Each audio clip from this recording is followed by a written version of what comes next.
이 초음파 검사를 할 때 그때 모든 게 끝나야 됩니다. 초음파 검사실에서 나오는 순간 해볼 수가 없습니다. 안녕하세요. 이음하지외과의 김동혁 원장입니다. 원장님, 과잉 수술에 대해서 어떻게 생각하시나요? 불편하고 제가 좀 창피스럽지만 제가 예전에 15년 전에 이 하지미 수술 병원을 오픈했을 때보다 지금 15년이 지난 이 시점에 보면은 최근에 더 많은 진료 과잉 수술이 있는 것 같습니다. 그래서 같은 의사로서 좀 창피하기도 하는데요. 왜 제가 창피해야 될지 모르겠지만 하여튼 제가 참 창피합니다. 그래서 어떻게 하면 이 과잉 진단을, 과잉 수술을 피할 수 있는지 알려드리겠습니다. 어차피 이 과잉 수술을 하는 의사들은 바뀌지가 않습니다. 제일 처음에 죄책감도 있고 걸리면 어떡하지? 두려움도 있었을 겁니다. 하지만 돈도 쉽게 벌고 쉬운 수술도 하고 그러다 보면 이런 죄책감이나 두려움이 사라지고 우월감이 들 겁니다. 그런 생활을 쭉 하다 보면 이제는 그 과잉 진단, 과잉 수술이 자기의 일상생활이 되는 거죠. 그리고 더 발전이 되면 이제 하나의 신념으로 자리 잡습니다.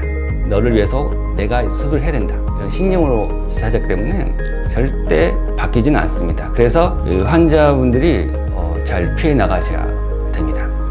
그러면 과잉 진료를 한 사례들이 좀 있잖아요. 예를 들면 어떤 사례들이 있을까요? 예전에 좀 마르신 할머니를 아드님이 모시고 오셨거든요. 아드님이 씩씩거리면서 왜 그러시냐 그러니까 며칠 전에 정민리 병원에 갔더니 어머니 양쪽 다리에 하지미가 있다고 수술을 받아야 된다고. 근데 검사를 서서 초음파 검사를 하는데 1시간을 했다고. 정말 힘드셨겠다. 다시 한번 초음파 검사를 해드리겠다. 저희 병원 초음파 검사를 할 때는 옆으로 기울어진 침대에서 하기 때문에 나이가 드신 분도 편안하게 받을 수 있습니다.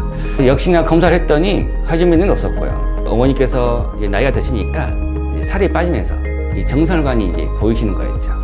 그래서 괜찮습니다. 수술 안 하셔도 됩니다. 라고 했던 거죠. 그러면 이 할머니는 1시간 동안 서서 그 고생을 했고 돈 낭비, 시간 낭비, 또 에너지 낭비를 하신 거예요. 근데 저도 수술하고 진료보고 해야 되는데 이 과잉 진료를 받고 오신 분들에게 이건 아닙니다 라는 다른 일을 또 하나가 더 있는 거죠. 그래서 이득 보는 거는 오로지 과잉 진단, 과잉 수술하는 의사만 이득을 보는 그런 거죠.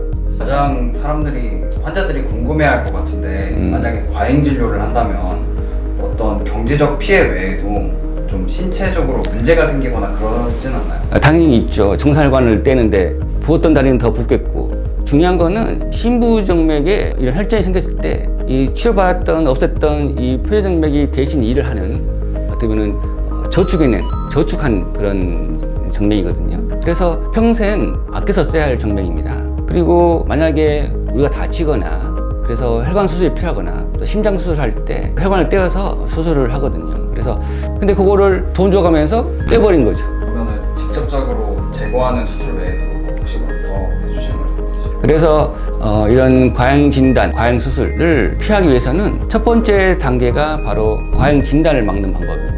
예전에는 한쪽 다리에 정맥류가 생길 수 있는 뿌리 정맥이 2가지가 있습니다. 대복제 정맥류, 소복제 정맥류 2가지 있는데 양쪽에서 4가지 뿌리 정맥이 있죠. 아주 예전에는 무조건 이 4가닥 수술하자는 말을 듣고 오신 분들이 많았었는데 요즘은 바뀌었습니다. 3군데를.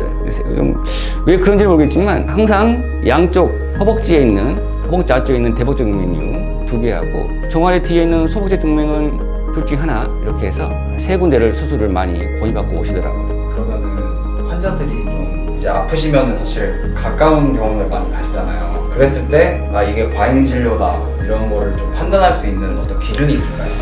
간단합니다. 이 초음파 검사를 할 때 그때 모든 게 끝나야 됩니다. 초음파 검사실에서 나오는 순간 해볼 수가 없습니다. 초음파 검사를 하는 동안 내가 정말 역류가 있는지 없는지를 확인을 해야 됩니다. 그리고 확인을 안 시켜주면 병원 나오실 때 혈관 초음파 검사했던 결과지를 달라고 하셔야 됩니다. 그거를 어떻게 검사를 받아서 확인할 수 있나요? 정상적인 혈관 정맥의 흐름은 종아리를 수축했을 때 피가 올라가니까 이렇게 일자 모양으로 나타나는데요. 역류가 있는 하지메뉴는 종아리를 눌렀다가 떼는 순간 올라갔다가 다시 내려오는 그래프가 보이게 됩니다. 그래서 올라가는 거는 정상, 이렇게 내려가는 거는 하지메뉴. 그래서 쉽게 구별이 가능합니다. 실시간 동영상으로 확인을 하셔야지 단지 사진만으로 검사 결과지입니다라고 하시면 안 되고 종아리를 수축한 순간 역류가 있는지 동영상을 확인하셔야 됩니다. 그것도 확인을 안 해주면 병원을 나가실 때 검사 결과지를 CD로 달라고 하시든지 초음파 결과지로 달라고 하셔야 됩니다. 만약에 그걸 주지 않으면 조금 의심을 하시는 게 좋겠습니다. 왜냐하면 검사 결과 하면 바로 나오거든요. 바로 줄 수가 있습니다. 근데 그 병원 시스템상 바로 줄 수가 없다는 등 핑계를 대면 조금 의심을 하시면 됩니다. 오늘 주제는 좀 창피하기도 하는데요. 왜 제가 창피해야 될지 모르겠지만 하여튼 좀 들었습니다. 그래서 하지정맥류 과잉 진단을 하기 위해서는 최소한 뭐 3군데 이상을 가보라 그런 말도 많은데요. 그럴 필요 없습니다. 한 군데만 가셔가지고도 검사를 하면서 눌렀다가 뗄 때 피가 역류가 되는지 그리고 혈관 검사지를 CD나 결과지로 달라고 하십시오. 그리고 진단을 했으니까 진단서를 작성해 달라고 하십시오. 정맥류가 없는데 정맥류가 있다고 진단서가 나가는 거는 허위 진단서를 쓰게 되는 거니까 이 진단서가 나오지 않으면 조금 더 의심을 해보시면 좋겠습니다. 그래서 병원에 가시면 2가지 초음파 결과지하고 진단서 이 2가지를 챙기시면 많은 해결이 되실 겁니다.